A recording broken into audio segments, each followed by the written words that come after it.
तो ये hello, welcome to BKV hi tech school. आज मैं आप लोगों के सामने आपके मैथ का 5वां चैप्टर लेकर हाजिर हूँ, समानांतर श्रेणियाँ। समानांतर श्रेणियाँ का हम लोग जो है आज बेसिक क्लास समझेंगे कि एक्चुअली ये होता क्या है और इसको क्यों पढ़ते हैं, किस लिए पढ़ते हैं, इसका हमारे दैनिक जीवन में क्या लाभ है, इसको पढ़ने से हम क्या क्या कर सकते हैं और इस प्रकार के मतलब किस प्रकार के क्वेश्चंस आपको फेस करना पड़ेगा। दूसरी बात, अगर आप कोई भी एग्ज़ाम देते हैं, SSC, रेलवे, क्लर्क, सभी प्रतियोगी परीक्षाओं में भी इनसे क्वेश्चन रहता है। तो समझिए कि ये आपके जो है लॉन्ग टर्म के लिए है, लॉन्ग टर्म में हिस्सा आपका बनने जा रहा है। मैंने बहुत बार देखा है बच्चे बहुत ज़्यादा कंफ्यूज होते हैं। मैं भी जब पढ़ा था तो मेरे सिलेबस में यह नहीं था, लेकिन जब पढ़ाना स्टार्ट किया तो अचानक आया, मुझे भी लगा कि पता नहीं क्या चीज़ है ये। लेकिन जब मैं इसको बनाना शुरू किया तो बहुत इजी है। यहाँ तक कि मैं आपको कुछ ऐसे इसमें ट्रिक्स दूंगा जिस ट्रिक्स के सहारे जो है आप बहुत जल्द में क्वेश्चन आप बना सकते हैं। बहुत सारे फार्मूला आप खुद भी बना सकते हैं। तो ज़रूरत है बढ़िया से इसको समझने का।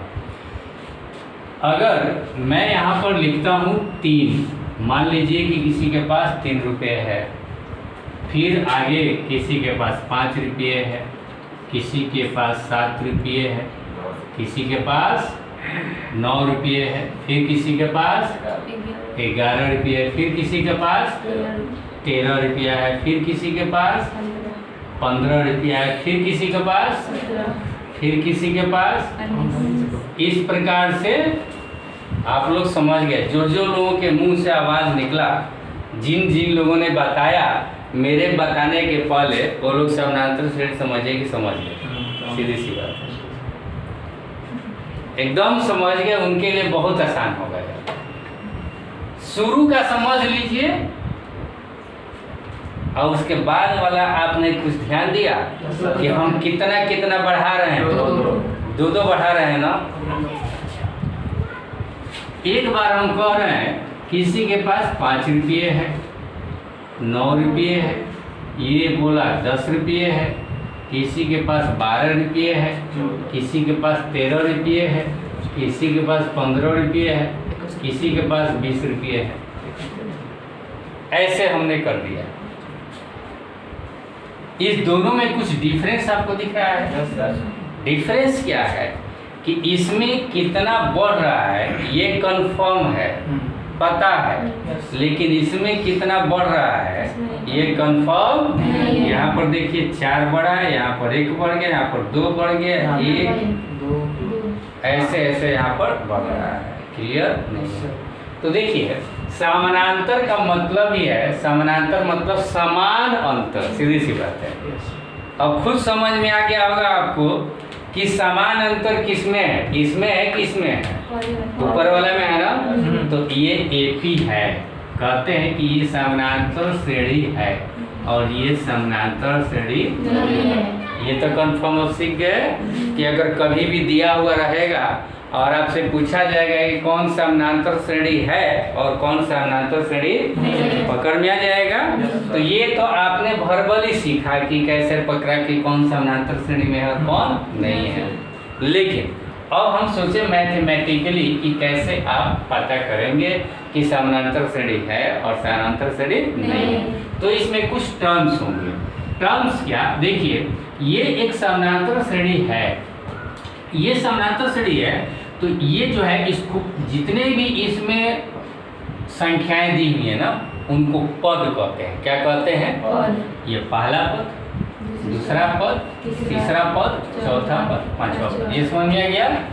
उसी प्रकार ये पहला, ये दूसरा, ये तीसरा, लेकिन ये पद तो है लेकिन समानांतर श्रेणी में नहीं है।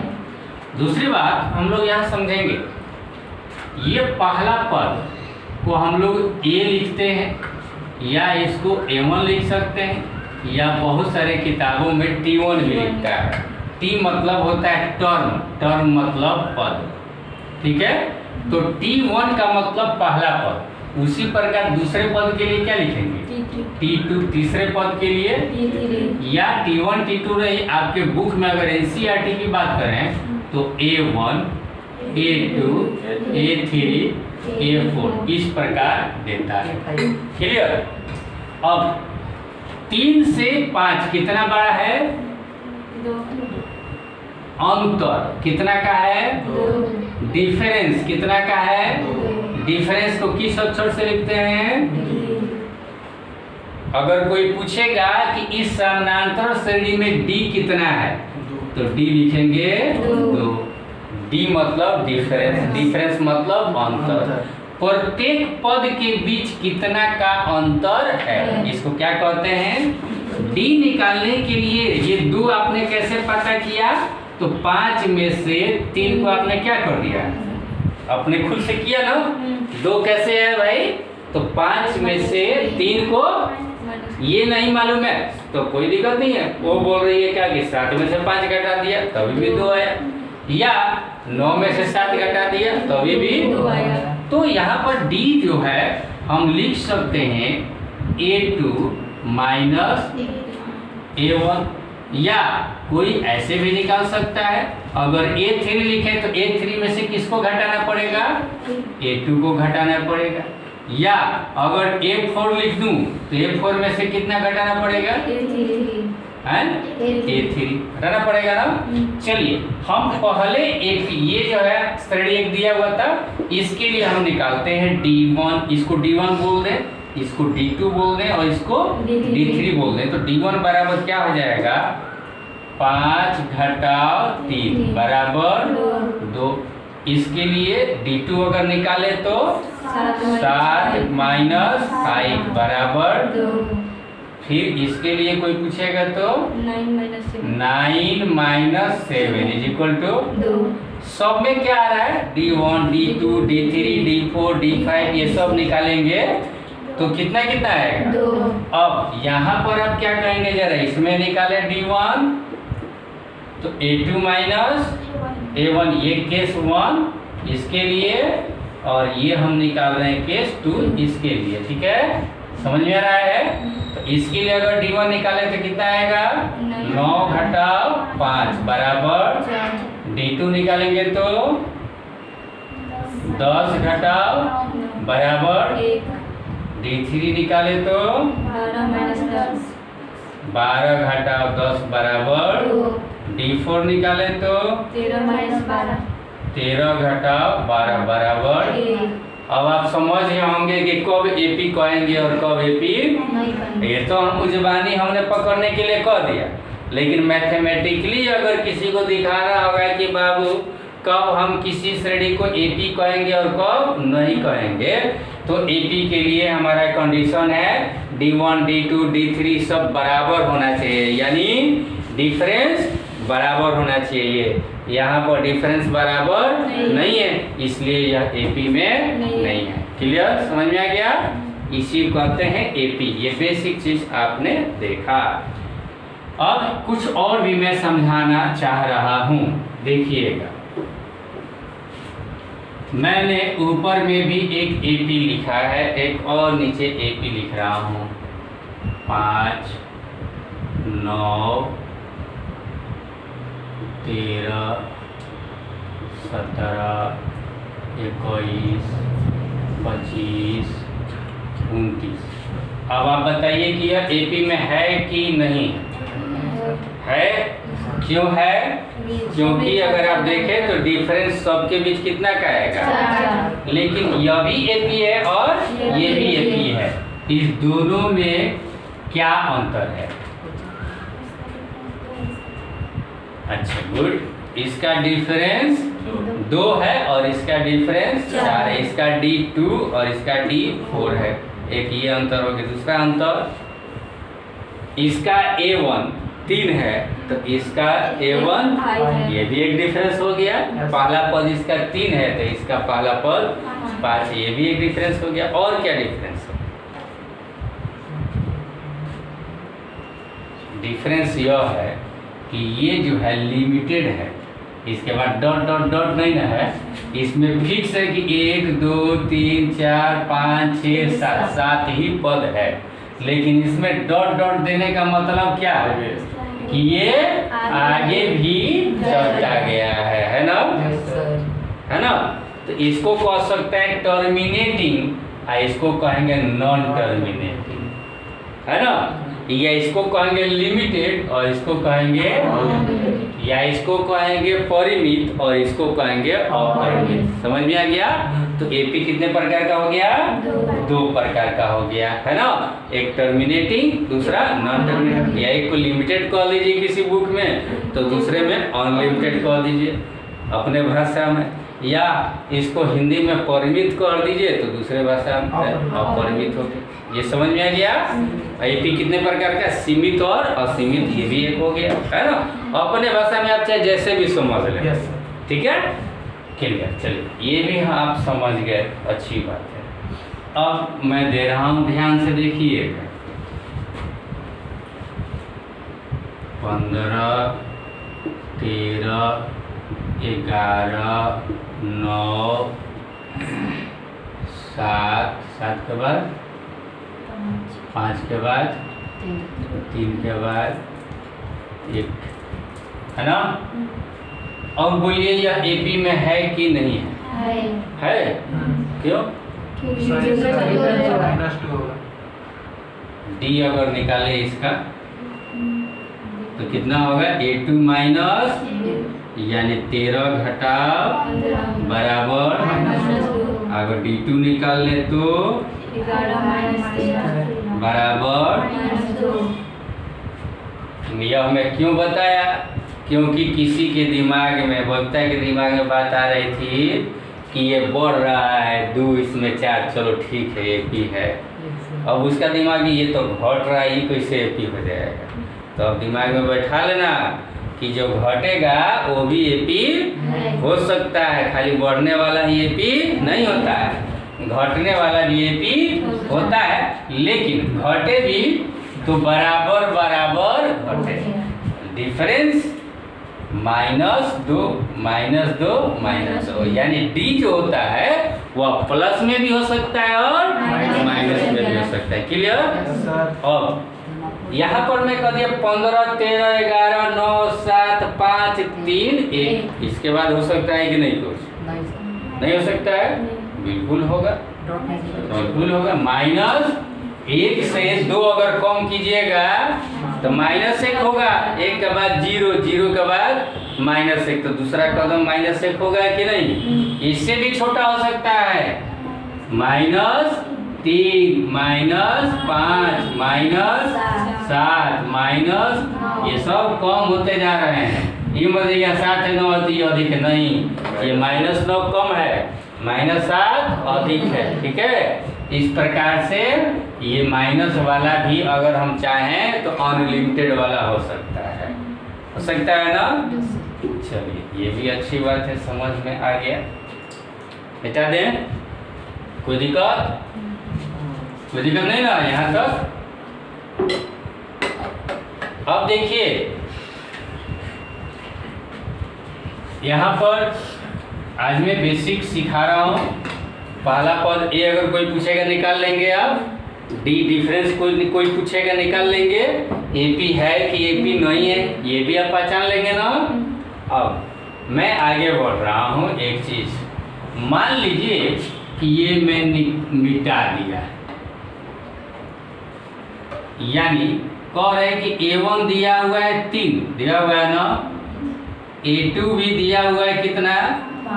5, और आपको A3 निकालना है। A3 मतलब तीसरा पद ज्ञात करना है।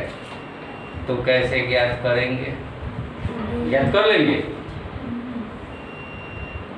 कैसे? तो 2 तरीका है आपके पास। एक तो आप पता कर लिए कि एपी है तो सब में बराबर बराबर बढ़ेगा, 2 बढ़ा है तो इससे भी बढ़कर क्या होगा? 2 बढ़ेगा ना, तो यहाँ पर क्या होगा? 7 होगा। 3 से 5 हुआ तो 5 से 7 होगा। लेकिन अब प्रश्न है कि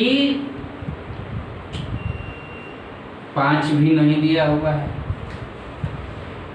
A2 भी निकालना है, A3 दिया, A1 दिया हुआ है और D दिया हुआ है 2। A1 दिया हुआ है, D दिया हुआ है, बस अब A2, A3, A4 इसके बाद वाला सब लिखना है। तो कैसे लिखेंगे, है ना? तो कैसे लिखेंगे बताइए?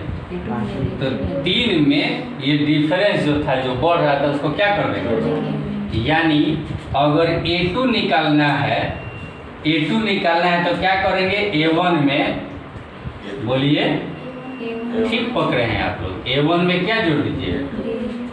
D जोड़ दिए, डिफरेंस 2 बढ़ रहा था ना, तो 3 और 2 5 हो गया। पहला पद में डिफरेंस जोड़ दिए तो 5 हो गया।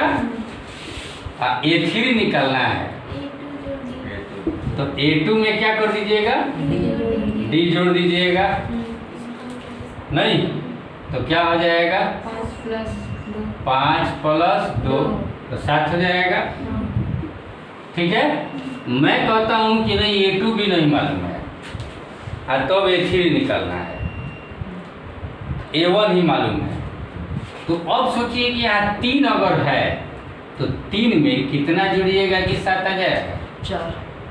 तो 4 यानी D का दुगना, जैसे यहाँ भी 2 बढ़ा तो यहाँ भी 2 बढ़ेगा, यानी 2 बार 2 बढ़ेगा ना, यानी 2D जोड़ सकते हैं क्या? 2D का मतलब क्या? D दोगुना, क्योंकि 2 बार बढ़ेगा। यहाँ पर तीसरा पद निकालने के लिए D कितना बार बढ़ेगा? तो 2D जोड़ देंगे A1 में, देखिए तो हो जाएगा क्या? A1 यानी 3 और जोड़ 2 गुने D यानी 2 बराबर 3 जोड़ 4, देखिए तो 7 आ गया है। उसी तरह अगर मैं कहूँ कि 5वां पद निकालना है, कितना पद निकालना है? तो A1 ही मालूम है। अच्छा, मान लीजिए कि A3 निकाला है हमने, अब A4 अगर निकालना रहता तब क्या करते? A1 में कितना जोड़ते? वेरी गुड, कितना जोड़ते? 3D जोड़ते। क्यों 3D जोड़ते? क्योंकि A4 चौथा स्थान आने के लिए ये पहला पद, दूसरा पद, तीसरा पद, चौथा पद, तो D को बार बढ़ेगा? 1 बार यहाँ बढ़ेगा, 1 बार, 2 बार, 3 बार, 3 बार जोड़ेंगे तो आ जाएगा चौथा पद, इसीलिए 3D जोड़ेंगे।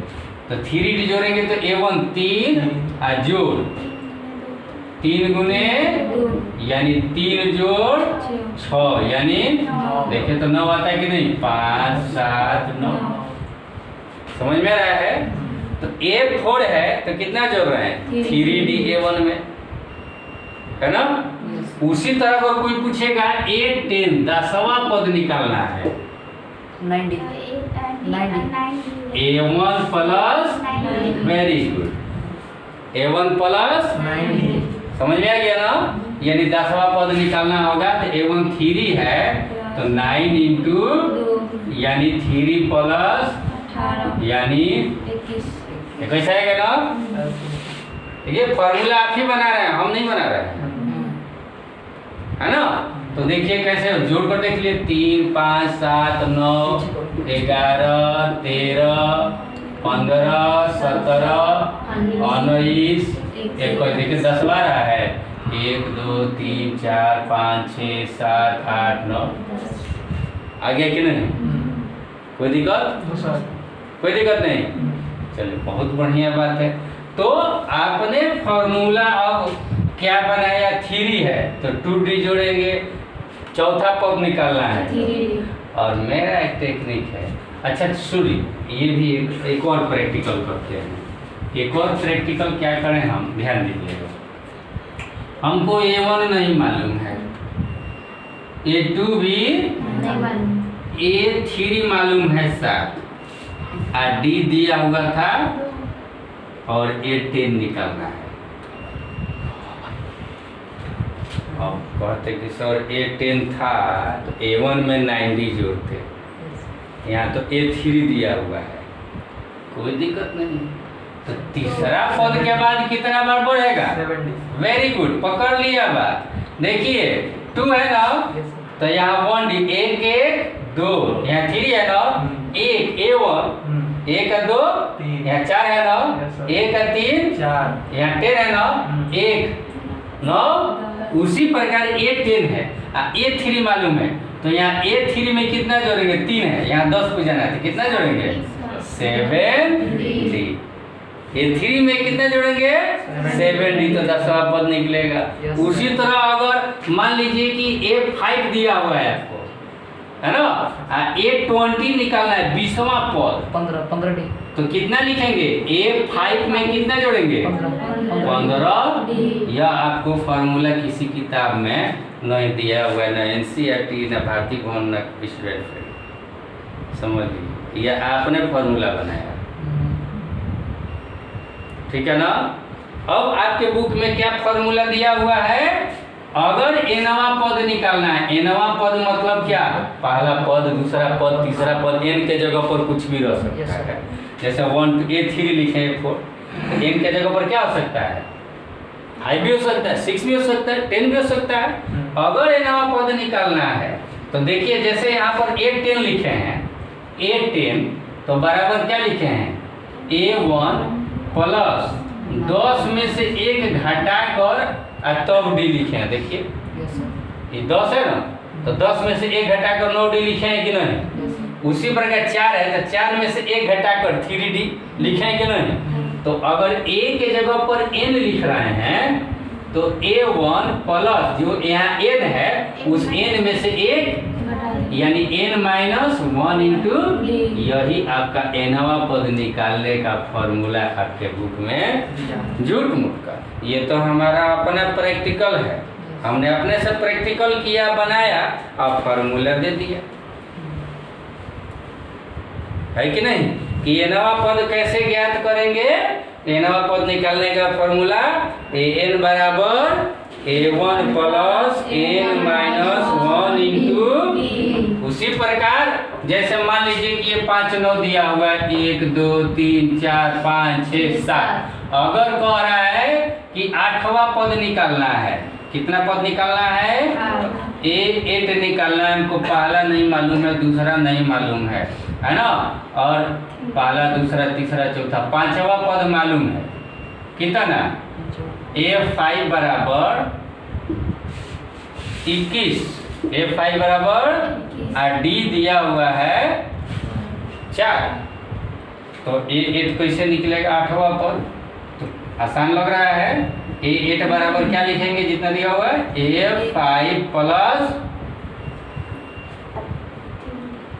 बोलो जोर से बोलो, अभी ना बोला, 5 और 3 बताया जा रहा अभी ना, 3 7 10, तो 5 और 3 तो कितना आ जाएगा? A8 बराबर 21 प्लस 3 गुने 4 यानी 21 जो 12 यानी 36, कितना आएगा?